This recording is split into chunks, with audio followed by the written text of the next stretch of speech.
মঙলদৈ জিলা কাৰাগাৰত IOCৰ সৌজন্যত আমি এমহীয়া এটা অনুষ্ঠান আমি আৰম্ভ কৰিছোঁ। সেইটো হ'ল কেৰাম আৰু চেছৰ প্ৰশিক্ষণ কাৰ্য। ইয়াৰ বাবে বাহিৰৰ পৰা আমি কোচ মাতি অনা হৈছে, আমন্ত্ৰণ কৰা হৈছে।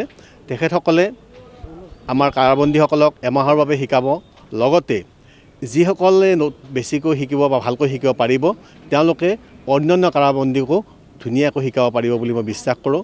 ইয়াৰ দ্বাৰা সমাজত এটা ডাঙৰ প্ৰভাৱ পৰিব, এইকাৰণে যে যিসকল অপৰাধী বুলি কাৰাগাৰৰ ভিতৰলৈ পঠিয়াই দিয়া হয় তেওঁলোকে যদি খেলৰ মাজেদি মনৰ পৰিৱৰ্তন কৰিবলৈ সক্ষম হয় তেনেহ'লে সেইটো আমাৰ সমাজখনৰ বাবে এটা ইতিবাচক প্ৰভাৱ পৰিব বুলি মই গভীৰভাৱে বিশ্বাস কৰোঁ।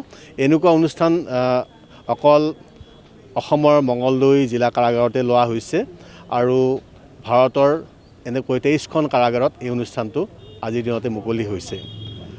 আমি ভাবোঁ যে IOCক আমি এই ক্ষেত্ৰত ধন্যবাদ জ্ঞাপন কৰিছোঁ। আৰু আমাৰ DC ছাৰে এই অনুষ্ঠানটো উপস্থিত থাকিলে, গতিকে তেখেতকো আমি এই অনুষ্ঠানৰ মাজেদি ধন্যবাদ জ্ঞাপন কৰিছোঁ। ইয়াত 20জন প্ৰথম পৰ্যায়ত আমি 20জন কাৰাবন্দীক আমি প্ৰশিক্ষিত কৰিব বিচাৰিছোঁ আৰু তাৰ পৰৱৰ্তী পৰ্যায়ত আকৌ যেতিয়া নতুনকৈ খেল আৰম্ভ হ'ব অন্যান্য খেলতো তেনেকৈ IOCৰ সহযোগত আমি তেনেকুৱা ধৰণৰ প্ৰশিক্ষণৰ কাৰ্য আমি কৰিম বুলি আশা প্ৰকাশ কৰিছোঁ। আচলতে এয়া হ'ল এটা হ'ল প্ৰশিক্ষণ হ'ল মই এই কথাই ক'ব বিচাৰিছোঁ। মই গুৱাহাটী কেন্দ্ৰীয় কাৰাগাৰতো আছিলোঁ ইয়াৰ আগতে 3 বছৰ ধৰি। তাতো আমি IOCয়ে তেনেকুৱা প্ৰগ্ৰেম কৰিছিল দুবাৰকৈ। মই দেখিবলৈ পাইছোঁ যে চেছৰ মাজেদি দবা খেলৰ মাজেদি এই যিসকল উগ্ৰপন্থীয়ে হওক বা আটাইতকৈ কণ্ট্ৰল কৰিব নোৱাৰা উগ্ৰপন্থী যিসকল আছে সেইসকলে চেছ খেলৰ মাজেদি মনৰ যথেষ্ট পৰিৱৰ্তন হৈছে, তেওঁলোক সাম্য আৰু সৌম্য হৈ পৰিছে। মই ভাবোঁ একেবাৰে সমাজৰ বাবে এটা ডাঙৰ এটা অৰিহণা তেওঁলোকে হয়তো ওলাই গৈ যোগান ধৰিব পাৰে বুলি মই বিশ্বাস কৰোঁ।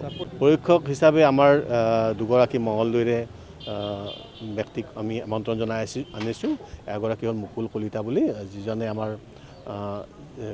যিজনে আমাক চেছৰ ট্ৰেইনিং দিব, আৰু ফজলুল কৰিম বুলি এজন, তেখেত হ'ল আমাৰ কেৰামৰ ট্ৰেইনিং দিব। তেওঁলোক দুয়োগৰাকী যথেষ্ট অভিজ্ঞতা সম্পন্ন ব্যক্তি বুলি আমি জানিব পাৰিছোঁ।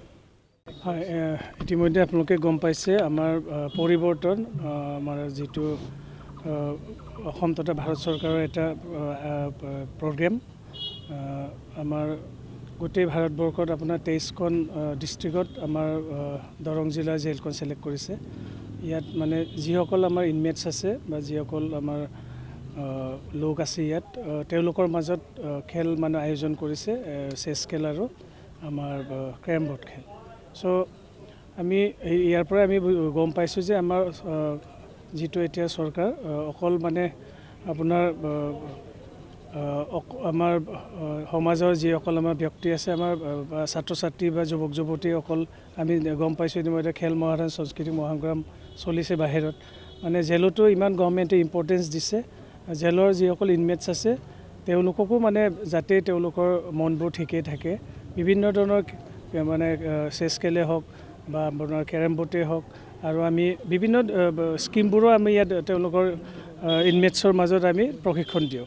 যোৱাবাৰো আমি ফিচাৰীৰ ওপৰত প্ৰশিক্ষণ দিছোঁ যে ফিচাৰী কেনেকুৱা, মানে নিশ্চয় ইয়াত যিসকল লোক আছে তেওঁলোকৰ ফিচাৰিছো আছে বা বিভিন্ন ধৰণৰ আমাৰ স্কিম আছে, অকল ফিচাৰী বুলি নহয়। আজি মই তেওঁলোকক সজাগতা এৱাৰনেছ কেম্প কৰা টাইপো হৈছে, সজাগ কৰিছোঁ যে আমাৰ যিটো PM বিশ্বকৰ্মাৰ যিটো আমাৰ স্কিম আছে, ৰাইট ফ্ৰম মানে আপোনাৰ প্লাম্বাৰেই হওক বা আজি মুচিয়েই হওক বা আপোনাৰ আজি কাৰ্পেণ্টাৰে হওক, ৰাজমিস্ত্ৰীয়ে হওক, যিখিনি আমাৰ মানে PM বিশ্বকৰ্মাৰ আণ্ডাৰত স্কিমবোৰ চলি আছে, ইয়াত আমি CSR এক্টিভিটিছৰ থ্ৰু দি যিটো আমাৰ কমিউনিটি ছ'চিয়েল ৰেছপনচিবিলিটি, আমি কিছু তেনেকুৱা ইণ্ডিয়ান অইল কৰ্পৰেশ্যনেই হওক বা অইল ইণ্ডিয়াই হওক, তেওঁলোকৰ পৰা আমি কিছু ফাণ্ড পাওঁ। এই ফাণ্ডেদি আমি আয়োজন কৰোঁ তেনেকুৱা এক্টিভিটিছবোৰ। আজি আমাৰ জেনেৰেল মেনেজাৰ 2জন আহিছে ইণ্ডিয়ান অইল কৰ্পৰেশ্যনৰ, তেখেতসকলে এইখিনি CSR এক্টিভিটিছৰ থ্ৰু দি ফাণ্ড কৰোঁ, মানে তেওঁলোকক আমাক অলপ কিছু বৰঙণি দিছে যাতে আমি এই খেলখন মানে ইয়াত আয়োজিত কৰিব পাৰোঁ। আমাৰ মেইন উদ্দেশ্যটো হ'ল আমাৰ যিসকল জেলত আমাৰ কয়দী হিচাপে আছে বা ইনমেটছ আছে, তেওঁলোকেও যাতে ইয়াতে তেওঁলোকৰ মনবোৰ ঠিকে থাকে, খেল খেলিলে আপোনালোকে জানে আমাৰ মনবোৰ ভাল হৈ থাকে, বেয়া চিন্তা কৰা নাযায়। ঠিক তেনেদৰে আমি বিভিন্ন ধৰণৰ স্কিমৰ এতিয়া অলৰেডি আমি ইতিমধ্যে আৰম্ভ কৰিছোঁ। ফিচাৰী ডিপাৰ্টমেণ্টৰ পৰা দিলোঁ, আমি আপোনাৰ DIC ডিষ্ট্ৰিক্ট ইণ্ডাষ্ট্ৰিৰ পৰা আমি দিবলৈ আৰম্ভ কৰিম। এগ্ৰিকালচাৰ ডিপাৰ্টমেণ্টকো আমি অলৰেডি ইতিমধ্যে জনাইছোঁ, যাতে আমাৰ যিসকল ইয়াত লোক মানে জেলত সোমাই আছে তেওঁলোকে ইয়াৰ পৰা ওলাই গৈ যাতে নিজে মানে ছেল্ফ এমপ্লয়ড হ'ব পাৰে, আত্মনিৰ্ভৰশীল হ'ব পাৰে, তাৰ কাৰণে আমি ব্যৱস্থা হাতত লৈছোঁ আৰু আশা কৰিছোঁ নিশ্চয় তেওঁলোকে ইয়াৰ পৰা এটা সুস্থিৰ মনেৰে ওলাই যায়গৈ আৰু সমাজত যাতে তেওঁলোকে নিজকে এষ্টাব্লিছ কৰিব পাৰেগৈ, এইটোহে আমাৰ মেইন উদ্দেশ্য। তাৰমানে এই স্কিমবোৰ লোৱা এইটো আমাৰ টীম আছে, এমাহ আছে, তেওঁলোকৰ মাজত কম্পিটিশ্যন হ'ব। এমাহৰ পিছত যদি ইয়াত ছিলেকশ্যন হয়, আমাৰ যিহেতু 23খন ডিষ্ট্ৰিক্ট গোটেই ভাৰতবৰ্ষ ছিলেকশ্যন কৰিছে, তেওঁলোকৰ মাজত নিশ্চয় কম্পিটিশ্যনটো হ'ব। নাই, অসমৰ অকল আমাৰ দৰং জিলা ছিলেক্ট কৰিছে। নিশ্চয় ইয়াৰ যিসকল জিকে তেওঁলোকে সৰ্বভাৰতীয় পৰ্যায়ত তেওঁলোকে কম্পিটিশ্যনত যোগ দিব আৰু তাতো বোধহয় যিকে ইণ্টাৰনেশ্যনেল লেভেলৰ কথাও কৈছে, যিহেতু ইণ্ডিয়ান ৰেলৱে কৰ্প'ৰেশ্যনে গোটেই বস্তুবোৰ এৰেঞ্জ কৰিছে, নিশ্চয় তেওঁলোকে ফাণ্ডিং কৰিব, তো ইণ্টাৰনেশ্যনেল লেভেলতো এই খেলটো হ'বগৈ পাৰে।